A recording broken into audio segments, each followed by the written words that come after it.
Fala aí pessoal, aqui quem tá falando é o Ricardo. Eu tô começando o meu primeiro vídeo hoje do canal para apresentar para vocês um pouco sobre a engine que eu venho trabalhando. Eu tenho pensado em fazer esse vídeo tem um bom tempo, só agora eu comecei a juntar o material, né? Esse primeiro vídeo aqui é só uma introdução mesmo, para me apresentar também, né, para vocês. E eu espero que depois desse vídeo eu continue fazendo com frequência, né? Eu tenho o plano de fazer uma vez por semana um vídeo inicialmente e pegar o feedback de vocês, ver o que vocês acham.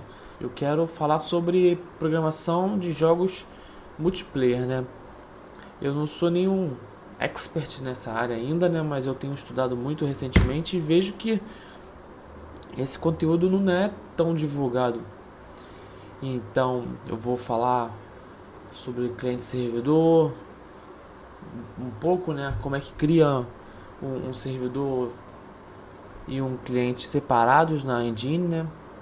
Mas isso mais pra frente. Vamos ver aqui como é que vai. Eu preparei esse slide só para eu ter um caminho do que eu vou fazer hoje. Então, primeiramente eu vou explicar por que eu escolhi o Godot, né? Na verdade, a engine Godot.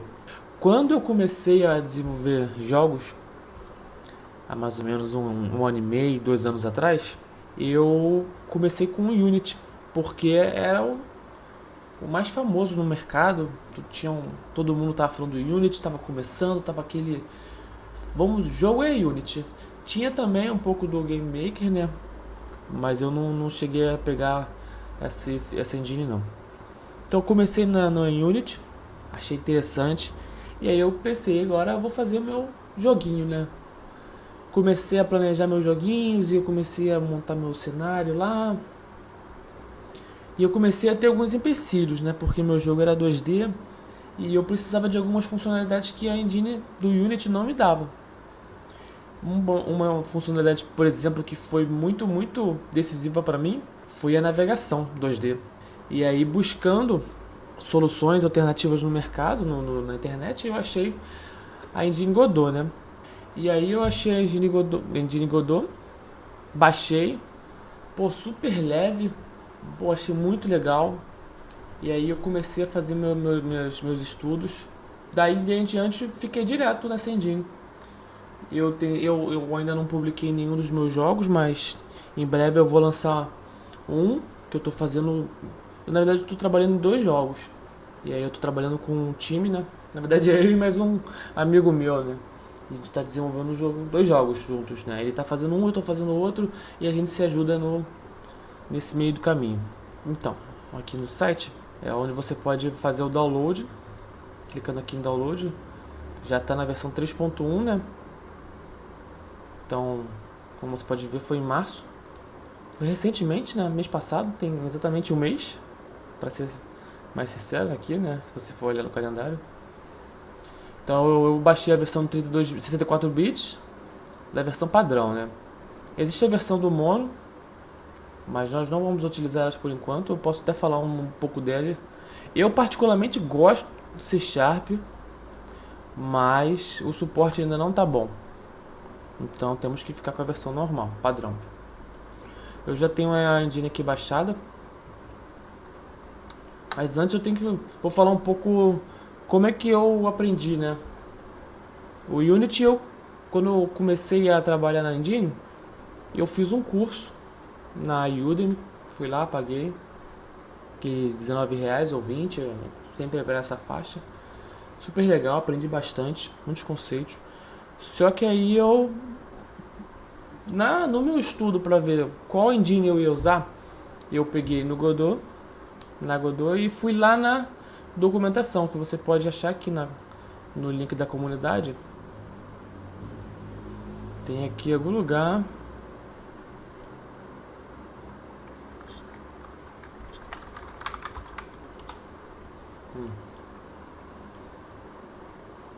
Aí,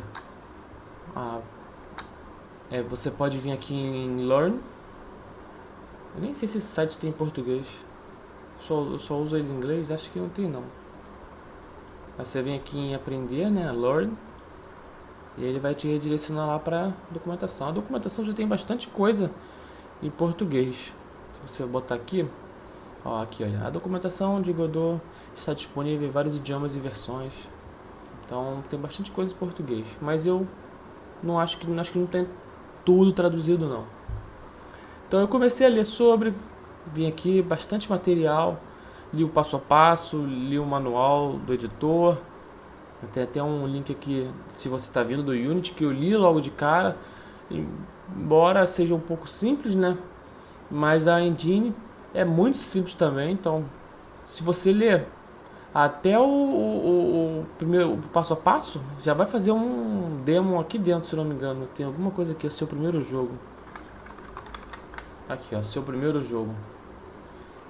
Então eu fiz todo esse estudo aqui, li o 2D, li um pouco de 3D, li sobre física, matemática. Não tá vendo? Não tá traduzido, né? E depois disso, quando eu fui fazer um curso, o cara não falava nada de novo, ele só pegou esses cursos aí, a documentação e fez um vídeo. Aí eu nem terminei o curso e eu comecei a fazer meus jogos, né? Então tem a documentação, outras fontes boas também pra gente começar. É o YouTube e no Facebook, né?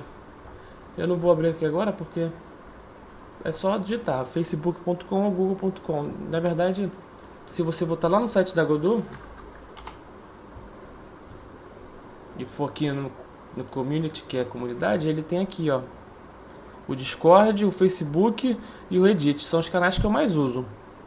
A gente tem até um canal brasileiro um pouco movimentado, também faço parte lá. Então vamos fazer aqui um Hello World só para apresentar a engine rodando de primeira aqui, porque vamos fazer um vídeo sobre Godot e não mostrar a engine, né? Eu tenho um link aqui, um atalho que eu baixei lá, o executável. Vamos aqui criar um novo projeto. Eu uso o inglês mesmo, poderia até botar em português, mas eu estou tão acostumado com o inglês que eu ia acabar ficando perdido. Então aqui, novo projeto. Quando você cria um projeto na versão nova, 3.1, ele te dá essa opção de escolher OpenGL com ES2, que é esse aqui, e o 3. Aí o pessoal fala um monte de coisa, porque um, porque outro, mas se você está fazendo o jogo para celular, é melhor você ir pro 2. Por quê? Porque o suporte do OpenGL 3 nos aplicativos mobile é muito ruim. É muito ruim. Então, só os celulares mais novos é que o seu jogo funcionaria e não é a intenção. Você quer rodar seus jogos em vários celulares. E se você estiver fazendo um jogo 2D, não vai mudar praticamente nada. Praticamente nada. Eu vou botar aqui no OpenGL 2. Vou criar aqui na parte de documentos mesmo. Só um sample. Vou criar o botão aqui, Create Folder. E criar um projeto. Projeto criado, você vai estar vendo essa tela aqui principal. Já entra no 3D, mas você clica aqui no 2D e ele já mostra a apresentação 2D. Eu não vou fazer um comparativo com o Unity porque eu não tenho nem mais o Unity aqui baixado, né? Mas eu lembro mais ou menos como é que era. De qualquer jeito, você tem... Eu não sei se é assim que carrega na tela de vocês, porque você pode depois salvar o layout, né? Eu até deixo ele assim porque fica como eu tô acostumado, né? Às vezes eu boto essa barra aqui embaixo. Mas na aba de File System é onde fica o seu diretório. Aqui que vai ficar seus scripts, os assets, fontes, as músicas, tudo vai ficar aqui estruturado no seu diretório, né? E aí o Godot, ele tem o padrão de colocar esse RES, se eu não me engano é de Resource. E aí a gente acessa também os arquivos como resource, // e esse caminho aqui dentro. A gente não coloca C, // até pode, mas vai ter problema quando você fizer seu jogo de uma plataforma Windows rodando a plataforma Linux e plataforma Mac. Então a gente coloca todos os resources aqui dentro dessa pastinha aqui e acessa como resource. Existem outros caminhos, na verdade existe mais um caminho, que é o user, que eu vou falar mais pra frente.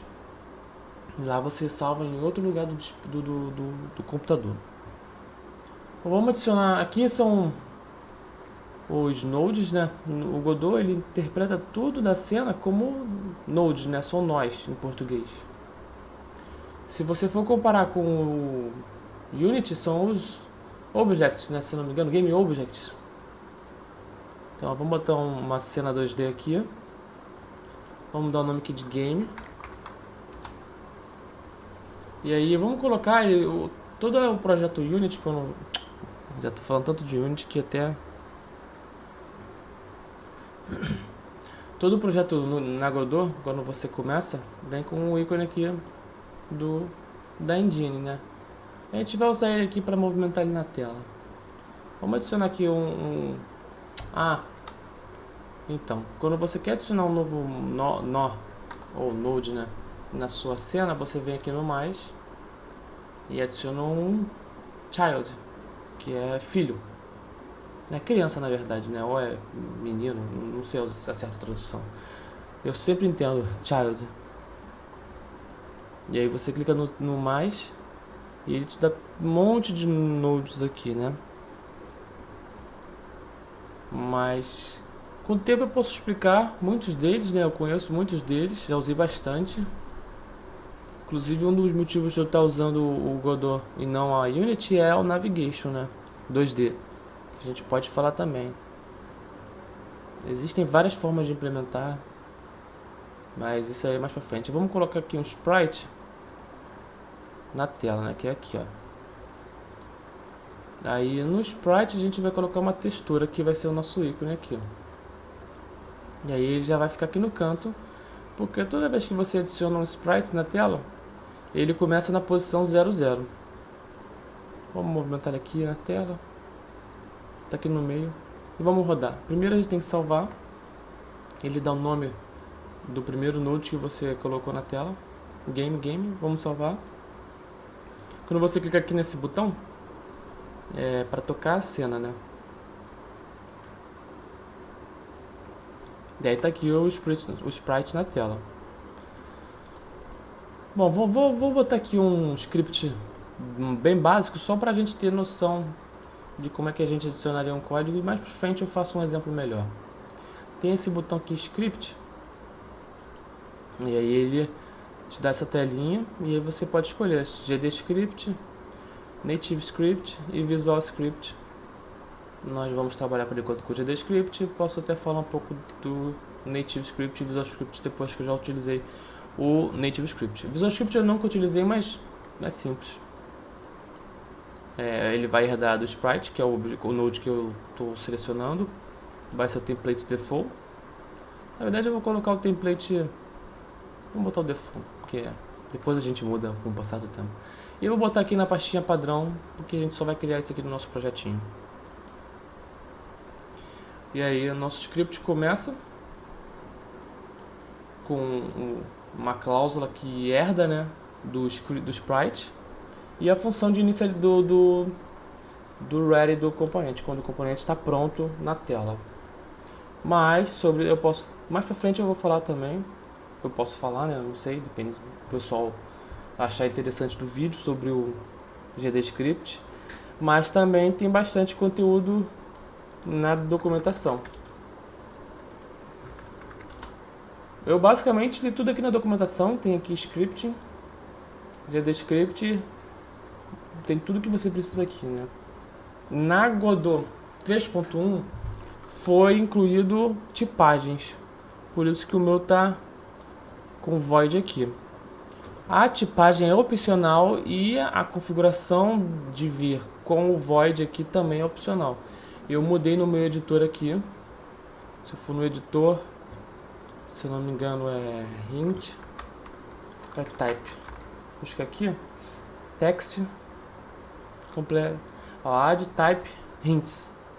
Se você marcar esse add type hints aqui, ele passa a trazer essa tipagem aqui. Isso aqui é bom porque facilita no desenvolvimento, porque como a linguagem não é tipada, então ele acaba se perdendo, ele não tem o autocompletar que a gente teria se sabendo qual é o tipo, né?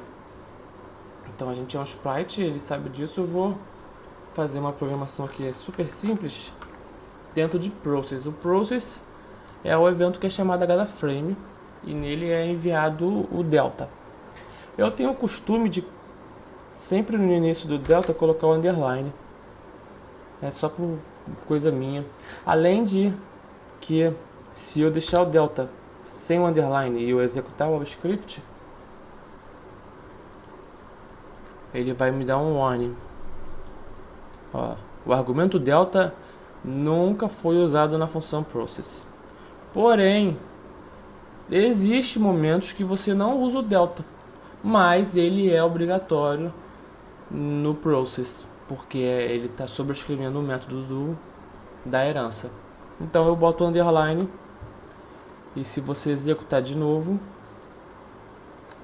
ele não dá mais o warning. Mas não confunda com nomear as variáveis com underline. Isso aqui significa outra coisa, é uma convenção de que o X é privado. Então vamos lá, antes disso a gente tem que saber mais alguns detalhezinhos da engine para poder pegar o direcional. No Unity, também quando eu lembro quando eu programava lá, ele tinha já vinculado o direcional nos nomes, que era tipo uns areas, né? Na engine Godot também tem. Se você for aqui nas configurações do projeto e no input map, no mapeamento dos inputs, ele já mapeia pra gente algumas teclas, que é o UI left, UI right, UI up e UI down e outros, né?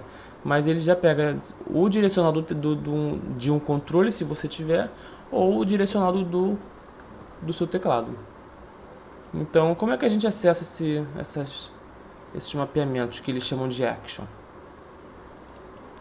Eu venho aqui if input, que eu estou vendo dois inputs, se is action pressed, que significa se a ação está pressionada. Ele já autocompleta pra gente aqui, então eu vou pegar o up e vou colocar aqui na sintaxe um PS só para ele parar de dar o erro. Como eu quero movimentar o sprite, eu vou criar aqui uma variável que vai ser a direção. Então, se for up, dir.x. Antes eu tenho que atribuir um valor aqui, né? Vector 2. E aí, se eu apertar para cima, eu vou atribuir -1 no meu. Na verdade, eu vou diminuir 1, né? Eu vou explicar por que eu estou fazendo assim. E aí eu vou copiar esse aqui mais 4 vezes. Então, se for para baixo, eu adiciono 1. Por que eu faço isso aqui? Porque se eu apertar para cima e para baixo ao mesmo tempo, ele vai entrar aqui, 0, vai diminuir 1, vai ficar 1, -1. E aqui, se eu tiver com down, ele vai adicionar mais 1, vai ficar 0, vai anular um ao outro. Outras pessoas fazem de outras formas, mas assim fica mais descritivo. Então, um input anula o outro, né? Aí a gente vai mudar aqui o right. Não, vou botar left, porque eu gosto de botar left primeiro e depois o right. É como eu decorei as teclas quando eu jogava CS. Se for left vai ser x, -1, mesma coisa para o y. A mesma coisa para o right. Depois que a gente pegou e definiu a direção, o que a gente tem que fazer? A gente tem que normalizar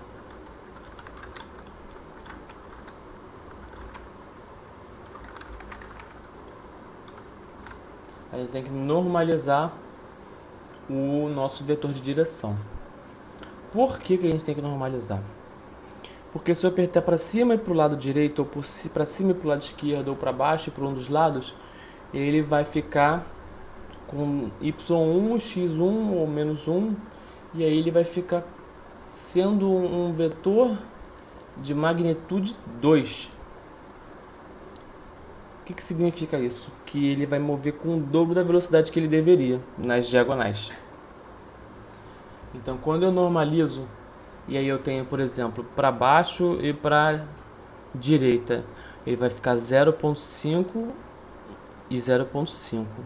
Vou imprimir aqui na tela para vocês entenderem melhor, só para vocês terem noção. Eu vou rodar Normalize.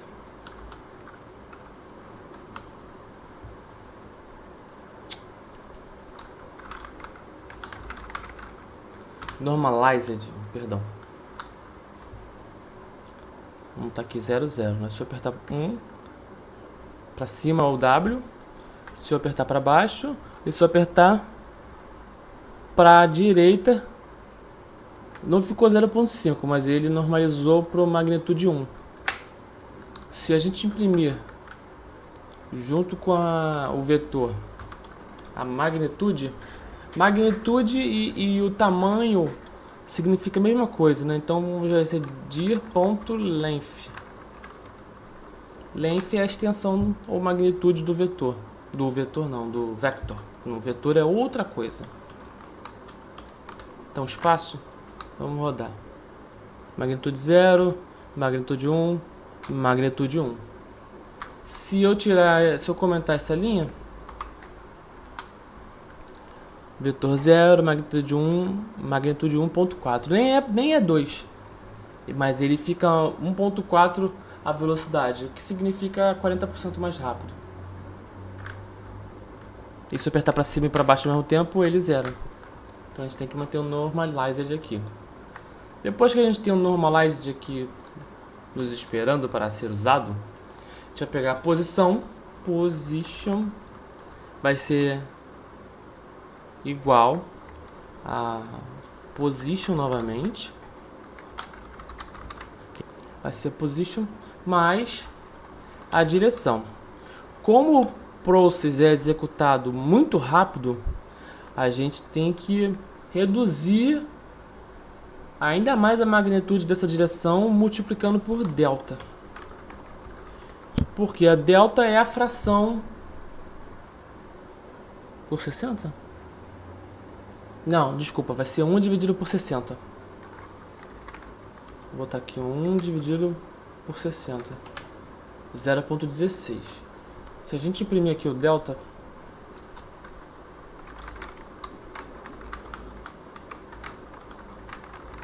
vamos ver o que aparece aqui. Daí 0,16. Tá vendo? É 1 dividido por 60, porque está rolando a 60 frames por segundo. Se a gente vir aqui no project e buscar por FPS, settings, bota aqui, mostrar os FPS. Vamos rodar de novo. Vamos parar aqui porque está rodando muito print. Ó, game a 60 frames por segundo. Então, é o seu vetor de direção multiplicado pela proporção dos frames por segundo. Então, a cada 1 segundo ele vai ter andado um vetor de direção. É mais ou menos assim. Então vamos rodar aqui. Se a gente apertar agora a direção, ele vai estar quase... Não dá nem para perceber que está se mexendo. Por quê? Porque ele está andando a 1 pixel por segundo. Que foi o que a gente botou aqui. Então a gente costuma criar uma outra variável. Vou botar aqui em cima uma variável chamada speed, que vai ser a velocidade. E eu vou dar o valor de 100 pixels por segundo. Então a gente pega o speed e multiplica por dir. Speed vezes dir vezes delta. E agora ficou bem mais fluido, bem mais aparente. Então é a velocidade multiplicado pelo... Quando eu multiplico um vetor por um número, é como se eu pegasse dir.x é igual a dir.x vezes speed. Mesma coisa pro Y. Só que isso aqui eu já faço isso automaticamente. Então eu vou pegar minha direção, vou multiplicar pela velocidade, que é 100 pixels por segundo, e vou dividir pela fração do segundo que eu tenho que andar naquele momento.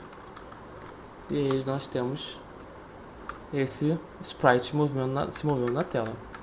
Vou montar um sprite mais rápido para ficar mais emocionante.